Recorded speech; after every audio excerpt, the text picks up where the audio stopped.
Hi, today I wanted to share with you some basic ideas on how to use your data and analyze it visually to help give you some better clues about how to help your class. What I've done is I've taken some state assessment data for my students, and I've taken their state math and their state reading scores. I've just placed them into this very simple little chart here. So I've got my class with how they've done on those two state assessments, and I'm sure a lot of you have had this experience where you're looking through your data and you just see a big list of numbers and you kind of pick things out. You say, oh, okay, this student got a 19% on reading. The student got a 53% on math. Okay, I need to take a look at them. But it's very difficult. I mean, if I were to give this to my class as an assignment on, kind of tell me some trends that you see, I would actually scold them if they just looked at this list of numbers and tried to pull out random things. I would tell them they need to find a way to visualize the data.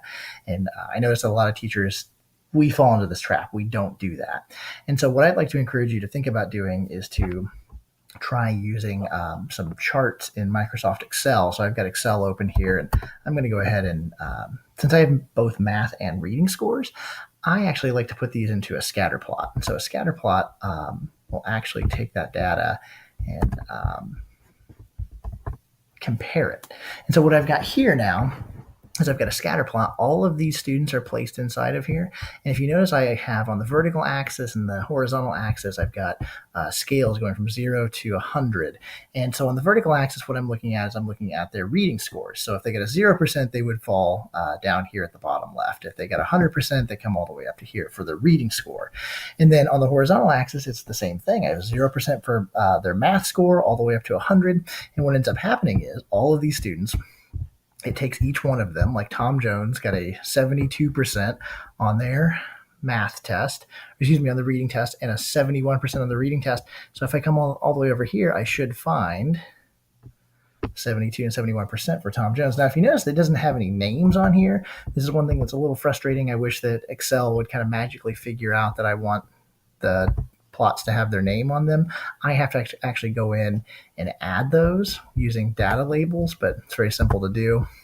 I just go into the options and say we want those labeled by their name. I get rid of this. Now, if you notice, everything now looks all jammed up. I can actually just take this chart and make it larger so it kind of spreads it out. And now what I have is I have this chart with their names on it, and I can start taking a look and looking for trends. And so the first thing that I kind of notice is if I look at just their reading scores, if I look for anyone for the Texas test, generally I'd say anyone below a 60%, I'm going to be concerned about to highly concerned. So if I look at just their reading scores and look at, is there anybody that falls below that 60% range? Well, I've got two students here, and they both happen to be limited English proficiency. That doesn't surprise me. But then if I continue looking, all of my students below 80%, except for John Doe, who's hanging out over here, are my limited English proficiency. And if you notice, I put that kind of in parentheses just so I could look and see if there's any sort of grouping or clustering of those students. If I had SPED or 504, maybe for dyslexia, I would encourage you to put those in parentheses too, so you can kind of see, do they tend to cluster in a certain area? So what I definitely see is that for my readers, I have a lot of students, especially my LEP students, who they need a lot of extra help. Once again, is that surprising? Is that shocking? No, but I tend to find those things faster than if I just look at this big collection of numbers here in percentiles. If I go over to their math scores and take a look at those, now on this one, if I have anybody below 60%, they're going to be on the left side of this line. So I've got one student, John Doe, who scored below a 60%. Now, if I notice also, once again, all of my LEP students are clustered right around each other in the math score. And then from there, I know that these students definitely need some extra help. John Doe needs a lot of help. Some just general things I can pull. If I have students who got 100% on both tests, they're going to be up here in this upper right quadrant. I can see that I have a big cluster of very bright students up here, at least for this one or these two assessments, did incredibly well. This tends to lead me to believe that this class that's coming in is going to have a lot of very bright students who might need some additional challenges. I can also tell that this is a class coming in that, at least based off this test, these two tests, these are students who are going to need more support with reading than with math. Not not saying that I need to ignore one subject and only concentrate on the other, but it just leads me to kind of give some general ideas about what this class might need. Is a chart like this conclusive?